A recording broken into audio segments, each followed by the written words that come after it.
তো হেই ভিউয়ার্স, কেমন আছেন সবাই? আশা করব সবাই ভালো আছেন। তো আজকে আমরা এক্সপ্লেন করছি 100 থিংস মুভিটা। আর এই মুভিটা বানানো হয়েছে খুবই ইন্টারেস্টিং একটা গল্প নিয়ে। আসলে আমরা আমাদের জীবনে কত আলতু ফালতু জিনিসই না কিনি, যেগুলো আমাদের জীবনে খুব একটা ইম্প্যাক্ট তো ফেলতে পারেই না, বা খুব বেশি দিন আমাদের সেগুলো প্রয়োজনেও পড়ে না। তবে তারপরেও আমরা সেগুলোর উপরে হুমড়ি খেয়ে পড়ি আর আমাদের টাকা নষ্ট করার পেছনে সময় ব্যয় করি।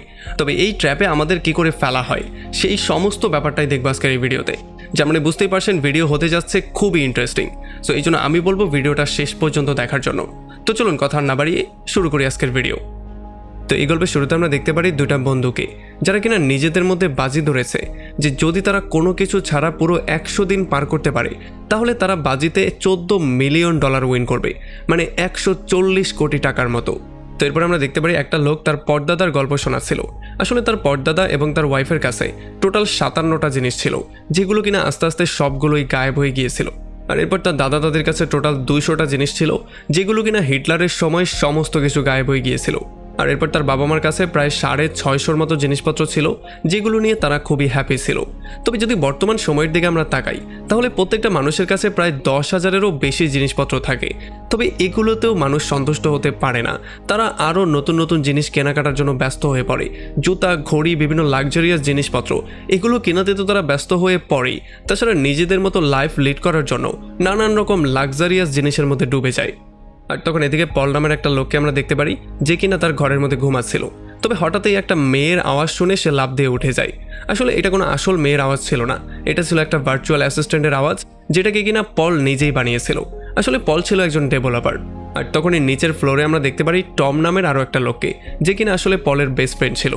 তো এর একটু পরে আমরা দেখতে পারি টম পুরোপুরি রেডি হয়ে পলকে নেয়ার জন্য তার রুমের সামনে চলে আসে, কারণ আজকে তাদের খুবই ইম্পর্টেন্ট একটা মিটিং আছে। তবে এখানে এসে সে পুরোপুরি শকড হয়ে যায়। সে দেখতে পারে পল এখানে শুয়ে টিকটক ভিডিও দেখছে, আর এখানে সে ফুর্তি করে বেড়াচ্ছে। এই জন্য টম দ্রুত তাকে রেডি করার ট্রাই করে, তার জামা কাপড় তাকে পরিয়ে দেয়, আর তার কয়েকশো জুতার মধ্য থেকে একজোড়া জুতো তাকে পরিয়ে দেয়। তারপরে যখন তারা অনেক কষ্ট করে রেডি হয়ে অনেক দৌড়ঝাঁপ করে সেই ইন্টারভিউটা দেওয়ার জন্য চলে আসে, তখন দেখতে পারে যে তাদের মতো হাজারো জিনিয়াস এখানে একই ইন্টারভিউ দেওয়ার জন্য চলে এসেছে। আর তাদের সবারই মনে হচ্ছিল তাদের বানানোর জিনিসটাই হচ্ছে গিয়ে বেস্ট। তবে যখন তারপরও পল আর টমের পালা আসে, তখন তারা এই কোম্পানির মালিক ডেভিডকে কোনোভাবে ইমপ্রেস করে ফেলে। তবে এরপরে যখন তারা বাইরে বেরিয়ে যায়, তখন তাদের দুজনের মধ্যে কোনো একটা ব্যাপার নিয়ে ঝগড়া শুরু হয়ে যায়, কারণ টম পলকে না বলেই প্রেজেন্টেশনের মধ্যে কিছু চেঞ্জ করে দিয়েছিল, যেটা কিনা পল আগে থেকে জানতো না। তবে যাই হোক, এরপর তারা দুই বন্ধু চলে আসে একটা নাইট ক্লাবে, আর এখানে তারা ভরপুর মাত্রায় পার্টি করা শুরু করে, কারণ তাদের জীবনে আজকে একটা সফলতম দিন। তারা একটা কোম্পানির প্রজেক্ট ক্র্যাক করে নিয়েছে, আর হয়তোবা এই প্রজেক্টটা তাদেরকে কোটিপতিও বানিয়ে দিতে পারে। আমরা দেখতে পারি যদিও টম ভরপুর মাত্রায় ফুর্তি করছিল, তবে পল এখন পর্যন্ত টমের উপরে রাগ করেছিল। সে এখানে বসে বসে সেই জিনিসটা নিয়েই বারবার চিন্তা করছিল। সে এখনও টমকে মাফ করতে পারছিল না। এই জন্য প্রচণ্ড রাগ করে সে অনেকগুলো মদ খেয়ে মাতলামি করতে করতে সবার সামনে অ্যানাউন্স করে বলে দেয় যে টম আমাকে ধোঁকা দিয়েছে। এই জন্য আমি টমের সাথে চ্যালেঞ্জ করছি যে পরবর্তী 100 দিন আমাদের মধ্যে যেই কোনো কিছু ছাড়া পার করতে পারবে সে পেয়ে যাবে $14 মিলিয়ন। আর এরপরে পরদিন সকালবেলায় যখন পল জ্ঞান ফিরে পায়, তখন সে দেখতে পারে তার গায়ে কিচ্ছু নেই, আর সে পুরো উলঙ্গ অবস্থায় এখানে পড়ে আছে। আর এখানে সে টমকেও পেয়ে যায়। আর এরপরে টম তাকে সমস্ত ব্যাপারটা বুঝিয়ে বলে। সে বলে যে কালকে রাতে তুমি বাজি ধরেছিলে, আর এই বাজি মতে যেই এই গেমটা হেরে যাবে তার সম্পত্তির অর্ধেক অন্যজনকে দিয়ে দিতে হবে। আর এখন তাদের কাছে শুধুমাত্র একটা স্টোরেজ রুমের একটা চাবি আছে, যেই স্টোরেজ রুম থেকে তারা প্রত্যেক দিন যেই কোনো একটা জিনিসই আনতে পারবে। এরপর তারা দুজন সেই স্টোরেজ রুম পর্যন্ত যাওয়ার জন্য রাস্তা দিয়ে উলঙ্গই দৌড়ানো শুরু করে। আর মানুষজন যখন তাদেরকে এই অবস্থায় দেখতে পারে, তখন তারা পাগলের মতো হাসা শুরু করে। আর এখন স্টোরেজ রুমে গিয়ে পল একটা জ্যাকেট নেয়, যাতে করে সেই ঠান্ডার মধ্যে কোনোভাবে সার্ভাইভ করতে পারে। আর আমরা দেখতে পারি টম একটা স্লিপিং ব্যাগ নিয়ে নেয়, যাতে করে এইটার মধ্যে সে ঘুমাতেও পারে আর সেই ঠান্ডার মধ্যে জমেও না যায়। যদিও পল আরও দু একটা জিনিস চুরি করার ট্রাই করছিল, তবে যখন পরে টম এটা দেখতে পারে, তখন সে সেই জিনিসগুলো আবার রেখে দেয়। এরপরে যখন তারা আবারও তাদের রুমের মধ্যে ব্যাক করে, তখন এখানে পলের বাবা মা তার সঙ্গে মিট করতে আসে। আর এখানে এসে যখন তারা এই চ্যালেঞ্জটা সম্পর্কে জানতে পারে, তখন তারা খুবই হ্যাপি হয়ে যায়। আর এই ব্যাপারটার জন্য পলও পুরোপুরি শক্ত হয়ে যায়, কারণ সে বিশ্বাসই করতে পারছিল না যে তার বাবা মা হ্যাপি হয়েছে। আর তার বাবা মা বলছিল যে আসলে তোমাদের এই এক্সপেরিমেন্ট থেকে মানুষজন অনেক কিছু শিখতে পারবে, যে তাদেরও উচিত প্রয়োজনীয় জিনিসপত্রগুলো ছাড়া বাকি জিনিসপত্রগুলো ওয়েস্ট না করা। আর এই আলতু ফালতু যে জিনিসগুলো আমরা প্রতিদিন কিনি, সেগুলো না কিনলে আমাদের অনেকগুলো টাকাও সেভ হয়ে যাবে, আর এগুলো আমাদের প্রয়োজনেও পড়ে না।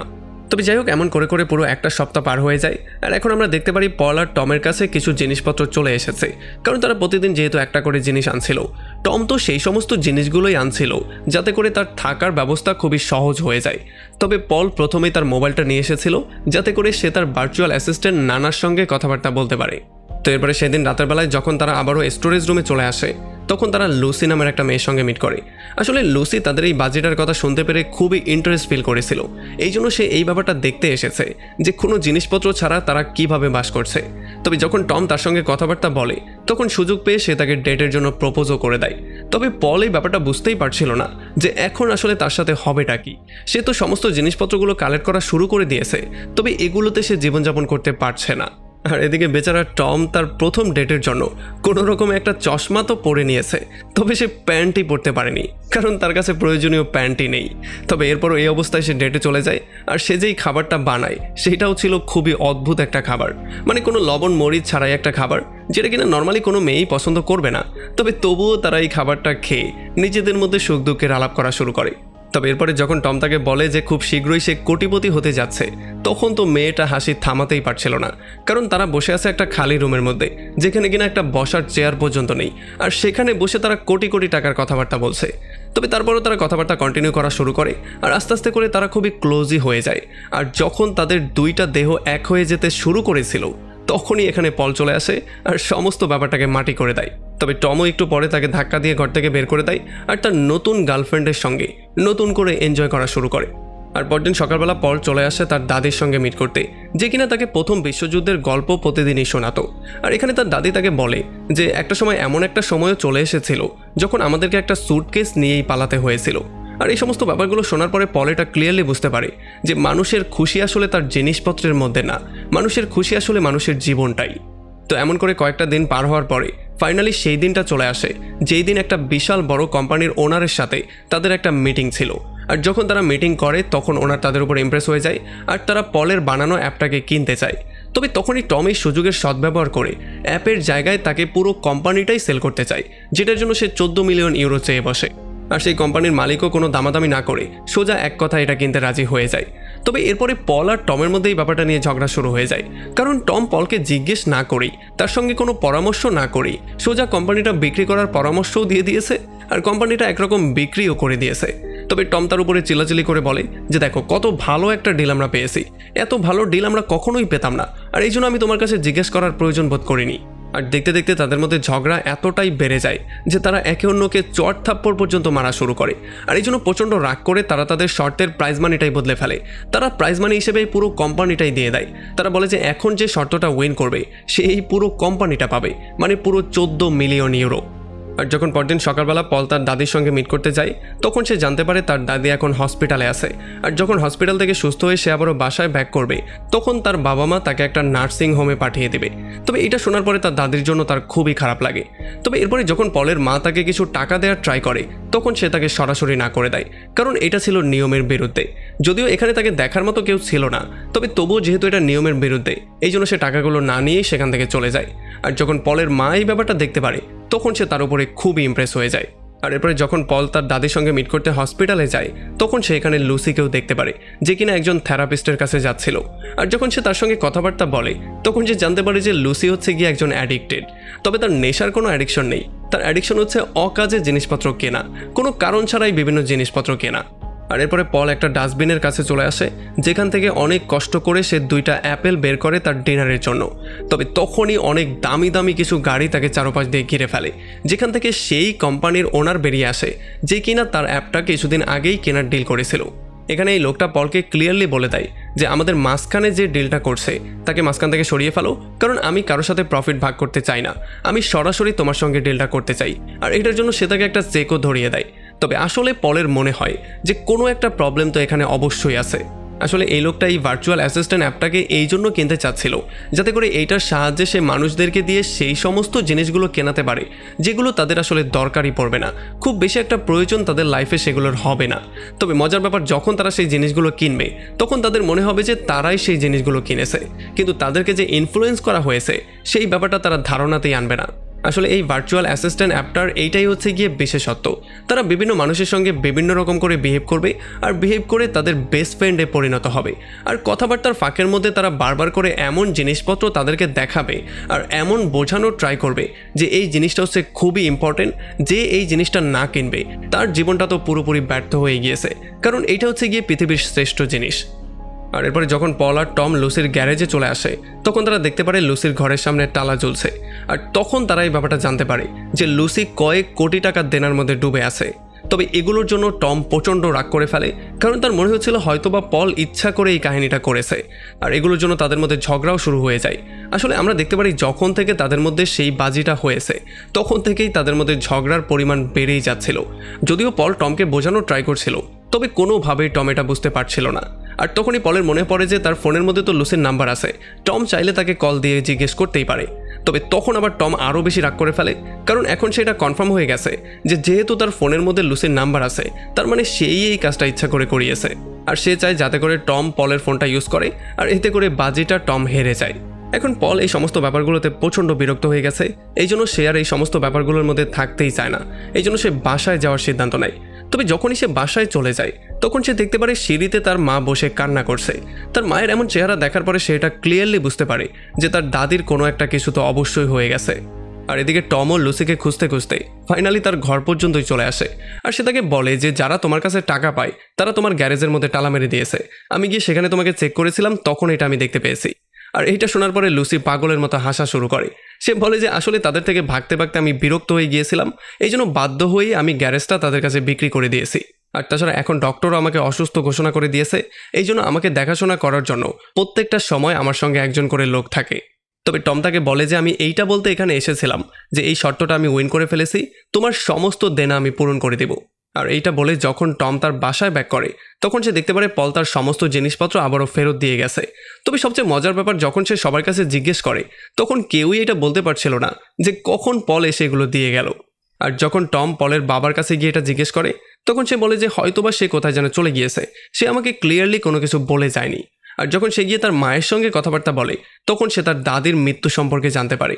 আর এটার জন্য সে প্রচণ্ড কান্না করা শুরু করে, মানে তার হার্ট পুরো ব্রোকেন হয়ে যায়। এই জন্য টম পলকে খুঁজতে খুঁজতে সোজা ক্যালিফোর্নিয়াতেই চলে আসে। এখানে এসে সে দেখতে পারে পল আসলে একটা নদীর পাড়ে থাকা শুরু করেছে, যেখানে তার কাছে শুধুমাত্র সেই সমস্ত জিনিসগুলোই আছে যেগুলো তার প্রয়োজনীয় জিনিস। আর যখনই সে এখানে টমকে দেখতে পারে তখন সে পুরোপুরি শকড হয়ে যায়, কারণ সে এটা বিশ্বাসই করতে পারছিল না যে কেউ তাকে খুঁজতে খুঁজতে এই পর্যন্ত চলেও আসতে পারে। এরপরে তারা দুজন তাদের ঝগড়া নিয়ে নানান রকমের কথাবার্তা বলা শুরু করে। তারা একে অন্যের সাথে ফাইট করে একে অন্যকে কাদার মধ্যে চুবিয়ে সমস্ত ব্যাপারগুলো ফিক্স করে ফেলার ট্রাই করে। তারা সমস্ত ব্যাপারগুলো ক্লিয়ারও করে ফেলে, একে অন্যকে বোঝারও ট্রাই করে, আর ফাইনালি একে অন্যকে মাফও করে দেয়। আর এরপরে যখন তারা টমের 100 দিনের চ্যালেঞ্জটা উইন করার পার্টিতে চলে আসে তখন এখানে টম তাদের সবাইকে বলে যে এই 100 দিনের চ্যালেঞ্জটা আসলে আমিও উইন করিনি, কারণ আমিও তো 100 দিন কমপ্লিট করিনি, এই জন্য টাকাটা সমানভাবে ভাগ হবে, আমরা দুইজন সমান ভাগই পাবো। আর এরপর তারা তাদের কোম্পানিতে নতুন একটা প্রজেক্ট শুরু করারও অ্যানাউন্স করে দেয়। তবে এইবার তারা বলে যে সেই প্রজেক্টটা কোনো ফোনে হবে না, এবার সেই প্রজেক্টটা শুরু হবে বাস্তব জীবনে। আর তখনই খবর চলে আসে যে সেই কোম্পানির মালিক জোর করে তাদের এআই অ্যাসিস্ট্যান্ট দখল করে নিয়েছে, আর এখন সে টাকা দেওয়ার জন্য না করে দিচ্ছে। কারণ হিসেবে সে দেখিয়েছে যে যেহেতু তারা চ্যালেঞ্জে আছে যে তারা প্রয়োজনীয় অতিরিক্ত কোনো জিনিসপত্র ইউজ করবে না, এই জন্য আমি বাড়তি টাকা তাদেরকে দিয়ে তাদের চ্যালেঞ্জ থেকে তাদেরকে সরিয়ে দিতে চাই না। আর এখন যেহেতু সমস্ত কিছুই শেষ হয়ে গেছে এই জন্য অফিসের যে জিনিসপত্রগুলো ছিল সেগুলোকে তাদের পার্টনারদের মধ্যে তারা দুজনে ভাগ করে দেয়। আর এরপরে পরদিন সকালবেলা যখন লুসি তার ঘর থেকে বেরিয়ে আসে তখন সে এখানে একটা ডেস্ক আর একটা ল্যাম্প দেখতে পারে। আর এখানে তাকে ইঙ্গিত দেওয়ার মতো আরও অনেকগুলো চিহ্ন ছিল, যেগুলোকে ফলো করতে করতে সে সোজা একটা জঙ্গলে চলে আসে, যেখানে টম তার জন্য আরও একবার কাপড় ছাড়াই ওয়েট করছিল। আর যখন সে গিয়ে টমের সঙ্গে কথাবার্তা বলে তখন টম তাকে বলে যে আমি তোমার এই রোগের সঙ্গেই তোমাকে অ্যাকসেপ্ট করতে চাই, আর আমি তোমার সঙ্গেই সারাটা জীবন পার করতে চাই, কারণ আমি নিজেও কোনো পারফেক্ট লোক না। দেখো আমার কাছে এখন পড়ার মতো কিছুই নেই, আর তাছাড়া আমার কাছে তো টাকাও নেই। আর এরপর তারা দুজনে কিছু প্রয়োজনীয় জিনিসপত্রগুলোকে এক জায়গায় করে আর পলকে সঙ্গে নিয়ে তারা অনেক দূরের কোথাও হারিয়ে যায়। আসলে এখন তারা এটা ক্লিয়ারলি জানতো যে তাদের কাছে যতটুকু জিনিসপত্রই আছে সেগুলো জীবন ধারণের জন্য যথেষ্ট, আর এগুলোতেই তারা হ্যাপি থাকতে পারবে। আর এরপরে যখন তারা তিনজন একটা সমুদ্রের পাড়ে বসে তাদের অ্যাপ সম্পর্কে কথাবার্তা বলছিল তখন পল তাদেরকে বলে যে এই অ্যাপটা নিয়ে গেছে সে আমাদের অ্যাপটা বেশি দিন খারাপ ওয়েতে ইউজ করতে পারবে না, আসলে পল এই অ্যাপটাকে এমন করেই প্রোগ্রাম করেছিল যে যখন এই অ্যাপটা মন থেকে মানুষের ভালো ফ্রেন্ড হয়ে যাবে তখন এই অ্যাপটা নিজে থেকেই মানুষজনকে বলে দেবে যে তোমাদের ডাটাগুলো ভুলভাবে ইউজ করা হচ্ছে তোমাদেরকে একটা ট্র্যাপে ফেলার জন্য। আর এতে করে মানুষজন সতর্ক হয়ে যাবে আর আলতোফালতু জিনিস কেনাকাটা বন্ধও করে দেবে। আর তখনই পলের মোবাইলে একটা মেসেজই চলে আসে যেখানে সে জানতে পারে যে ভার্চুয়াল অ্যাসিস্ট্যান্ট অলরেডি তার কাজ করা শুরুও করে দিয়েছে। আর এমন একটা ইন্টারেস্টিং পয়েন্টে এই পুরো মুভিটা এখানে শেষ হয়ে যায়। তো যদি আপনাকেও বলা হয় যে তাদের মতোই কিছু ইউজ না করে পুরো 100 দিন পার করতে হবে, তাও পুরো পাবলিক প্লেসে, তাহলে আপনি পারবেন কিনা সেটা আমাকে অবশ্যই কমেন্ট করে জানান। ভিডিও ভালো লাগলে অবশ্যই একটা লাইক করবেন, আর যদি এখনও আমাদের চ্যানেলটা সাবস্ক্রাইব করে না থাকেন তাহলে প্লিজ করে ফেলুন। তো আমাদের দেখা হবে অন্য কোনো ভিডিওতে অন্য কোনো একদিন। Till then, take care.